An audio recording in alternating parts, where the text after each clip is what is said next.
I want to talk about the mechanics of picking, how to hold the pick, how to move it, angles, that kind of stuff. I hope it will help you get the sound that you want out of your picking.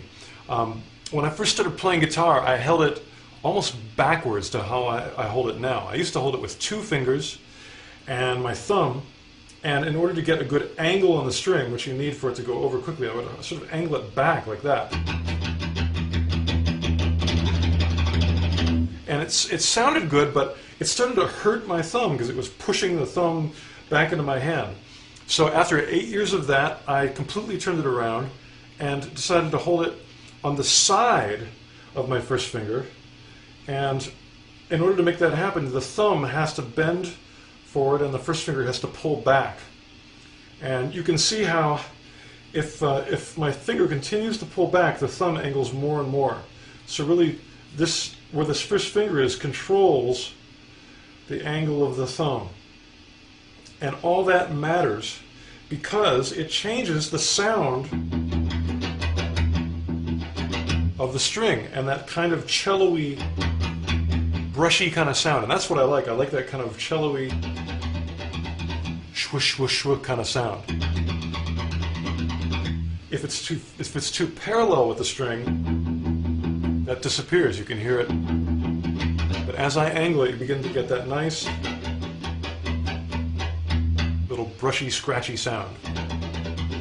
And if I have any advice for most people when it comes to picking, it has to do with the tone of the string. And if you just use your ears, the ears are just as important as your fingers, to just slightly change that angle until it really sounds good, it really sounds like a good tone. Then even when you put distortion on, it'll still sound like a cool cello. You know?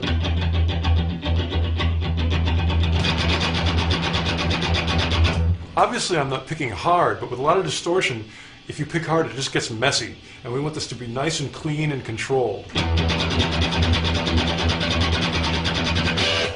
The next thing is to be able to control your accents. You know, be able to hit hard or even hit a harmonic, a pick harmonic, once in a while. To give you an example, you might want to hit where the snare hits in a rock, you know, heavy metal double bass drum beat that's going like and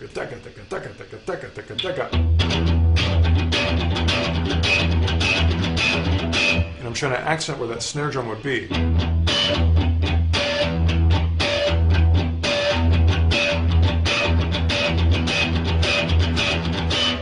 Now the motions that make that happen are really small, and I can try to explain them, but I think the best thing I can say is to use your ears and just to move that pick back and forth a little bit using your first finger and the angle of your thumb to make sure that the sound is good. And then I'm using a little bigger motion to get that nice pick harmonic. You can try other strings. That is a lot more aggression than just the notes by themselves unaccented. That still sounds good, but I like when you can accent with the snare and go daga daga daga daga. That's when your head starts moving. Now I'm just doing open strings now. Obviously you can throw in more complex things with the left hand. You know.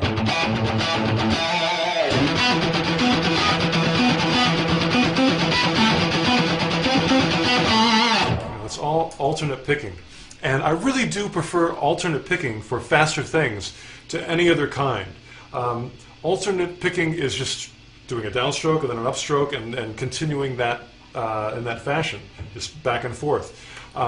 Sometimes there's more efficient ways of picking, but they break up the groove of just that back and forth kind of sound. And also with alternate, I can get bigger motions. And although bigger motions aren't as efficient, they're bigger, and bigger sounds louder and more rock and better. And I like big and rock and louder. And so even for fast things like this, I like alternate picking. Let me slow that down real quick because it's a really good picking exercise if you haven't worked on a lot of this before. The key to life here is that the high E is an upstroke. And then the next string is a down. And every time you come down to hit that high E, it's going to be an up. Up, up, up. And again, as you do this, of course you want to be able to make it faster, but also really listen to what the tone of the strings are doing.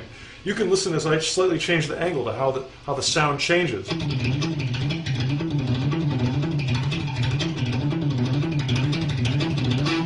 And especially when you start adding distortion, that little, the little scratchy sound really sounds good.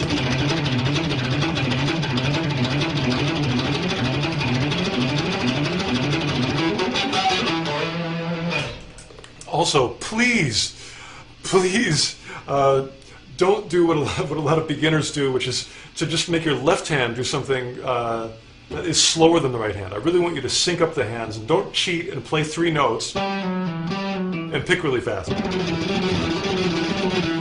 It sort of gets the effect, but personally I can't go there. I really want my 2 hands to lock up and be synchronized and be dead on accurate. To me, that's metal.